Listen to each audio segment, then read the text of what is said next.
Hey guys, I'm Hallie. And I'm Brittany. And thank you for tuning back into the abyss. Don't forget to subscribe if you like our podcast. Go ahead and give us a rating. Yeah, definitely. Ratings help us a lot.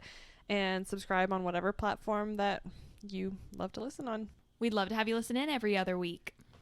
Also, don't forget to stay tuned at the end for some bloopers of our mess ups, screw ups, slip of the words, anything else you want to call it. We mess up a lot, so don't forget to stay tuned and hear those.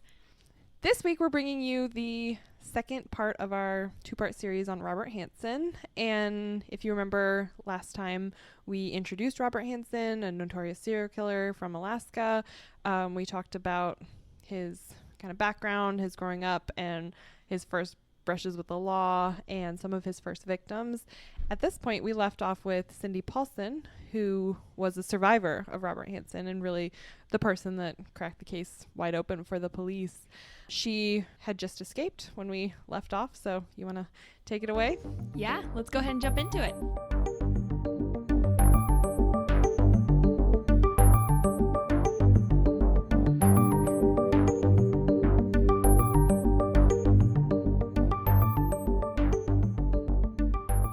So Cindy automatically pointed the finger toward Hansen. She told them about his house and his plane and his car, and she was like, this is the guy who did it. But he had an alibi, and his alibi checked out with the police. Supposedly, his alibi was that he was at a friend's house named John Sumrall, which was an insurance company executive at Allstate.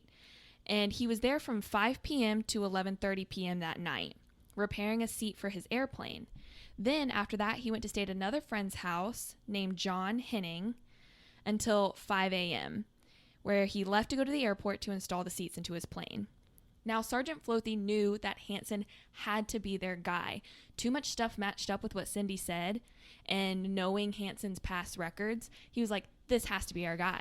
Yeah, but he didn't have a lot of support with the rest of the police force. A lot of them were like, no, it can't be him. Like, you're crazy. Or get more evidence. Yeah. Or you don't have enough to do anything right now, so we can't say it's for sure him. But he knew in his gut that this was their guy. And they tried to do a lie detector test with Cindy Paulson. Now, a quick recap on something is back in the 70s and 80s, sex workers and the police didn't really get along. And I think it's kind of still a problem today. Cindy didn't really trust the police. Now, she knew she needed help, but she didn't trust them enough. They tried to give her a lie detector test, but she refused to take it, which isn't really a big deal. Lie detector tests aren't always accurate. Yeah, oftentimes they're just a tool for the police to kind of intimidate you, to see where your head's at with that stuff, what you're most nervous about. It's not really a good investigative tool, especially then. And if she didn't trust them, she didn't know what type of questions they could have asked her on the lie detector test while she's hooked up. And we know women that are victims are often shamed and blamed for things that happen, so I'm sure she didn't want that to happen. You know, she didn't want it turned around on her, and I can totally understand where she's coming from with that. Same. But sadly, her not taking this lie detector test put her in a position where the police weren't believing her. They didn't believe her story. Hansen was a reputable man in Anchorage, Alaska, who owned a bakery, had a family, and they were like, this guy has an alibi. There's no way that he did this, and you're just lying, is initially what they thought. But Floathy knew better. He believed Cindy. He believed her story, and he believed Hansen was their guy.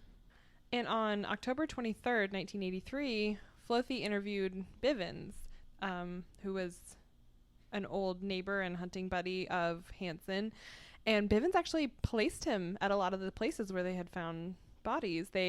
He placed him at Moose Pass, at Knik River, where a couple bodies were found. So he really kind of solidified Floathy's inclination that Hansen was their guy. And Hansen knew the area, and they were saying from the FBI's portfolio on the criminal was that he was someone who was very familiar with the areas.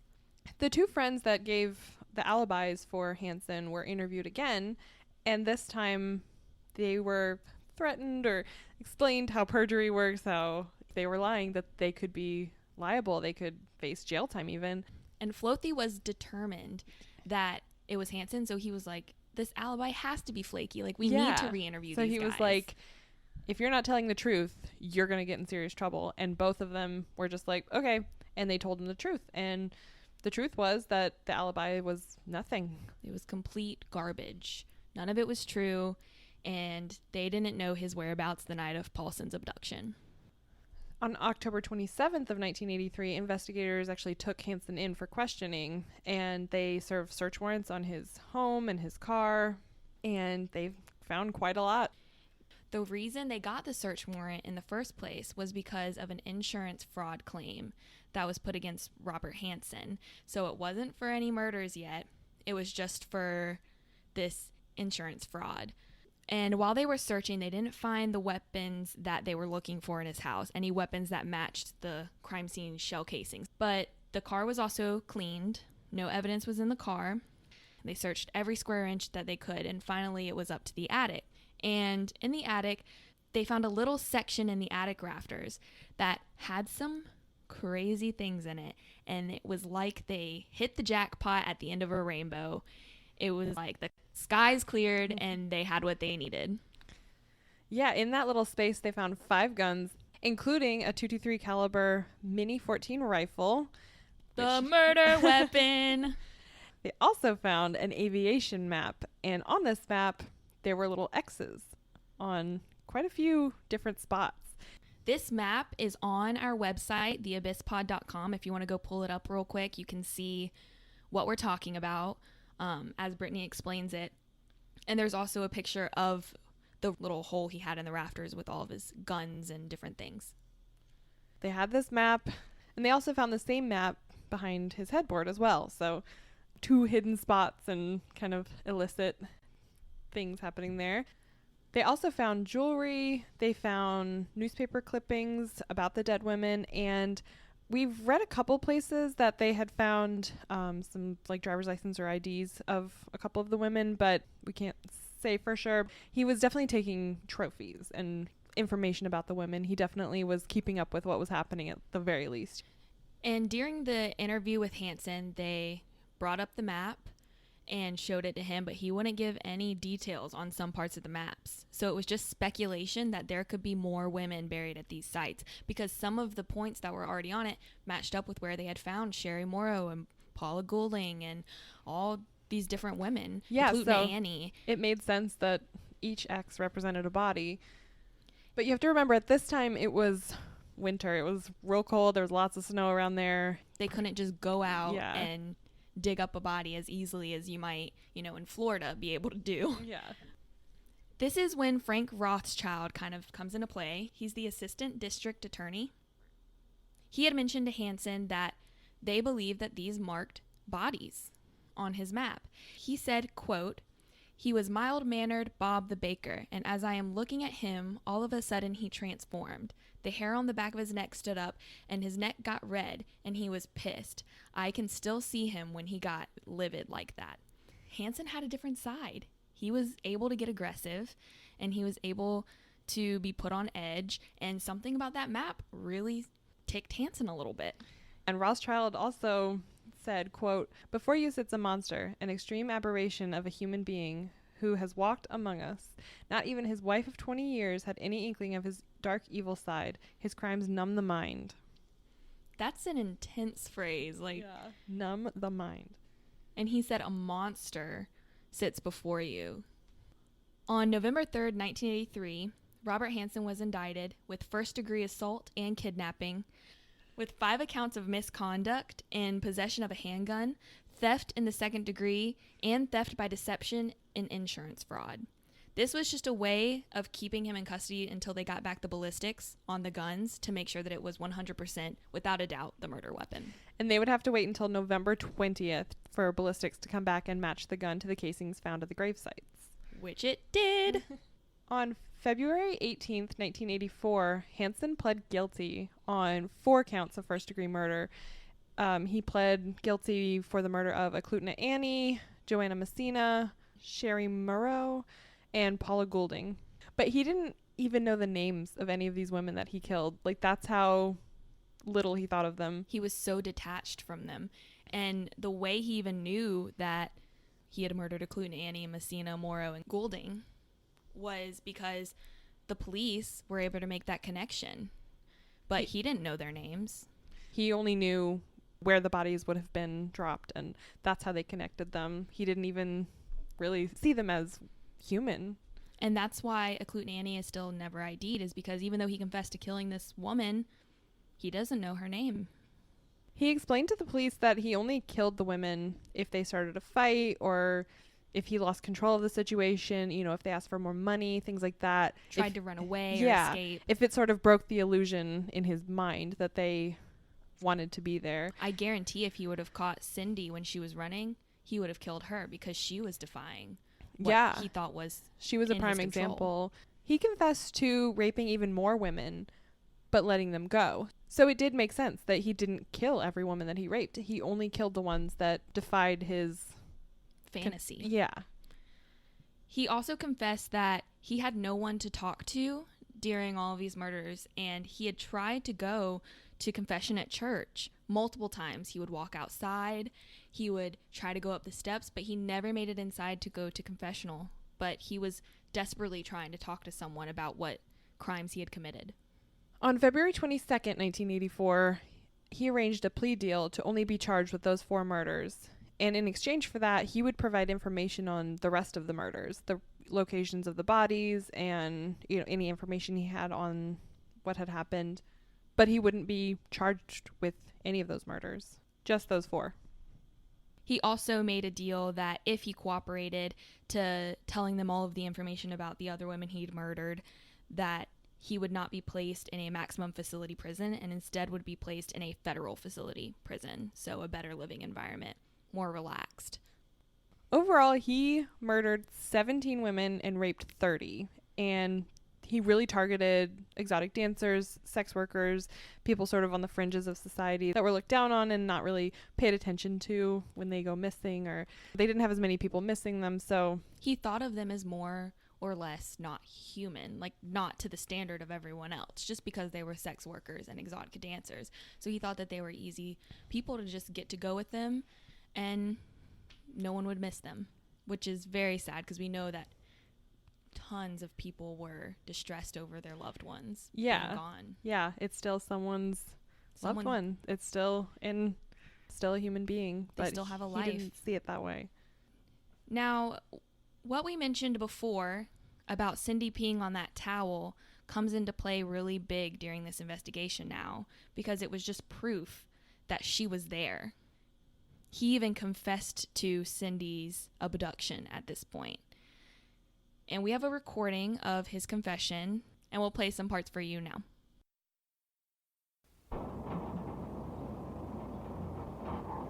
Isn't there a towel?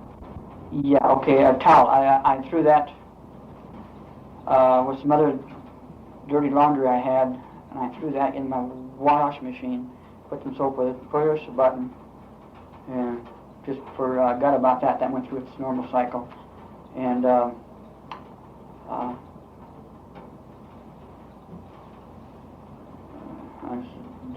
come about in the end result. I didn't remove that from the washing machine for, I don't think till the next day when I took it out of there along with the rest of the clothes and threw in the dryer and turned the knob again on that.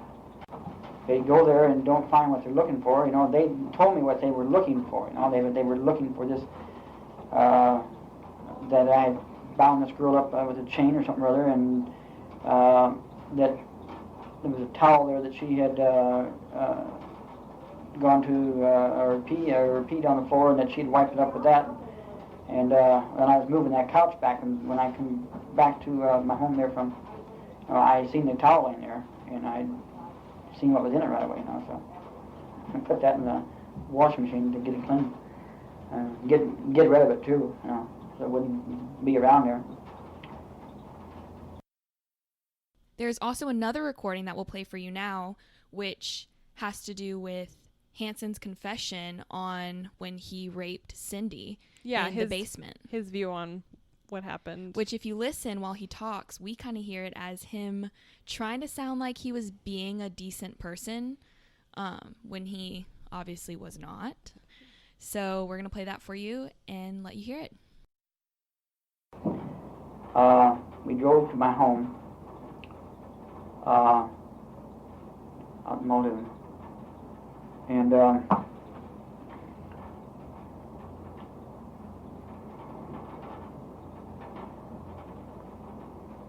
there we had, we went down into my basement, down into my den.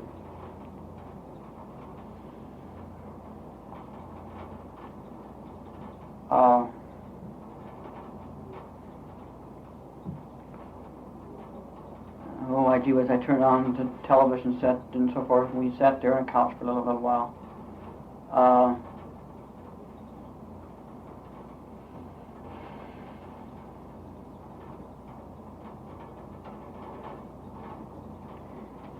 We had, I sat there, I fondled her a little bit. We sat there and discussed it, well, didn't discuss much really, just talked a little bit, and chit-chat, and then, of course, she was saying that, she had to get back, and then she wanted to go someplace and go to bed and so forth. I told her no, I would like to stay down here in the basement. I told her that I would like to do it a little bit different. I would like to have sex with there on a large bear rug that I have there, or not a large, but just a normal black bear rug I had there on the floor and so forth, and that I would like to, if at all possible, talk her into, if I could, while I was having sex with her, if I could put a pair of handcuffs on her. And she said no. And she didn't care to have that, and she says she didn't want any thing like that to go on. Well, at that time, I told her that I was going to put the handcuffs on her. I was going to have sex with her on the bear rug. She said she didn't object to where we had the sex and so forth, but not the handcuffs. And at that time, I guess I showed her a firearm and told her that I wanted her to put the handcuffs on, and that I told her that she had to put them on. But that's the first time, I know she has stated that I forced her in up at the car and so forth. That's not true. The first time there was any force use and so forth was in my home.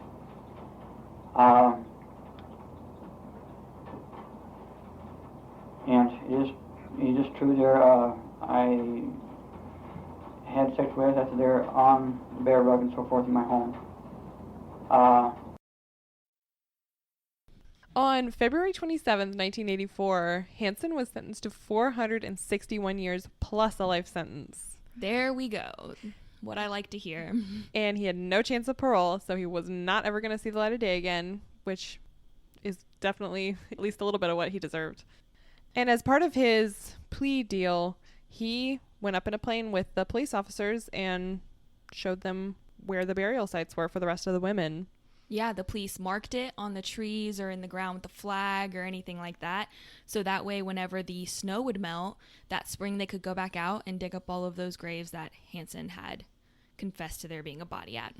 Between April 24th and May 9th of 1984, they started collecting these bodies that he had told them about.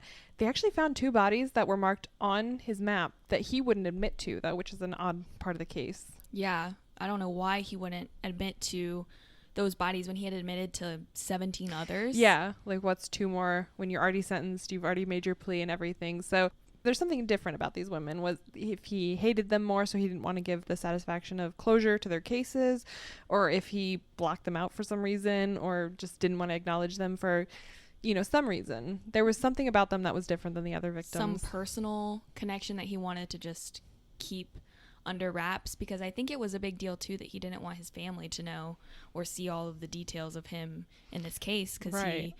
didn't want his kids to see him there, and he wanted to keep himself as little publicized as possible. So maybe there was some relationship with these women that he just really didn't want to come out and would rather just deny it altogether. Yeah. So during this range between April 24th and May 9th, when the snow was starting to melt and the bodies were thawing, they were able to collect 8 bodies. We're going to list those out for you and tell you where each one was found. First, it was Sue Luna, who was found at the Old Kinnick Bridge parking lot. Malai Larson was also found in the parking area by the bridge on Kinnick River. Then there was Dylan Frey, who was found at Summit Lake, and Teresa Watson, who was found on the Kenai Peninsula at Scenic Lake.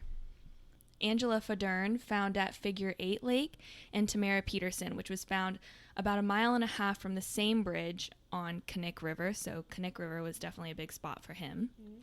And Lisa Frutrell, who was found in a gravel pit near the bridge on the Kinnick River. And then there was another one that hasn't been identified. Her nickname is Horseshoe Harriet because she was found at Horseshoe Lake in Palmer, Alaska, and they still haven't ID'd her to this day, just like Eklutna Annie. Yeah, she was on the picture last week with Eklutna Annie, and we're going to post that picture again on this week's show notes on our website, theabysspod.com, so you can go on there and see Horseshoe Harriet's facial reconstruction as well. As all this was coming out, Darla finally divorced Robert. She was done. She saw the monster that he was. Yeah, she took the kids and she dipped out. Yep, she left Anchorage. And as of 2017, she was actually teaching in Russia. In the spring of 1990, a correction officer in Juneau found an aviation map and stamps in Hansen's cell, showing that he was actually planning on escaping from prison. Yeah, he planned to steal a plane and use the stamps for cash. Yeah, he had it all planned out, was getting things together. So that blew his wanting to be in a federal facility out of the water because he was immediately transferred to a max security prison near Seward. So on August 21st, 2014, about 5 years ago, Robert Hansen died in prison of natural causes at the age of 75. And then in December of 2014, Horseshoe Harriet's body was exhumed for DNA testing. You know, now we have a lot better technology and we've got the Ancestry DNA stuff happening. 23andMe. Yeah, all that kind of stuff. So they're really hoping that they can match her to a family and get some closure for her and her family. They can see who her loved ones were. And they're doing the same thing for Eklutna Annie as well. However, we still, during our research at least, we didn't see anything about either of them being identified yet. So it's super helpful if anybody can to go on, look at their facial reconstructions and see if either of them are recognizable to you or a loved one or a friend and see. At this point, they'll have the DNA on file, so you never know who could be that lost link that they just need to close those cases for good. Yeah.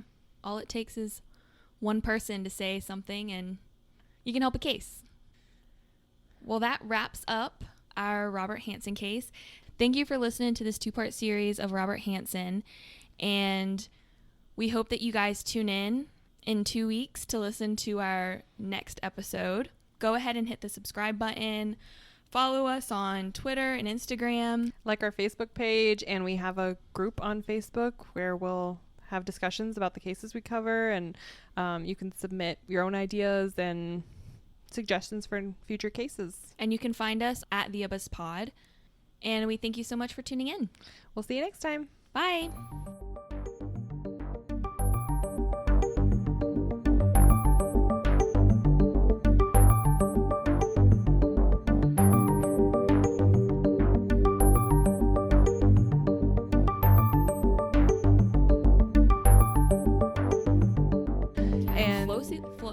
Insurance that they found. Did you say 223? He's the assistant. Before you sits a monster and 5 counts of misconduct. Misconduct. He didn't know any of the names of these women's. Any of these women's. He didn't know. Oh, God. Decided to get as far away. Well, no, that's really not that far from Alaska. Russia's like 50 kilometers from Alaska.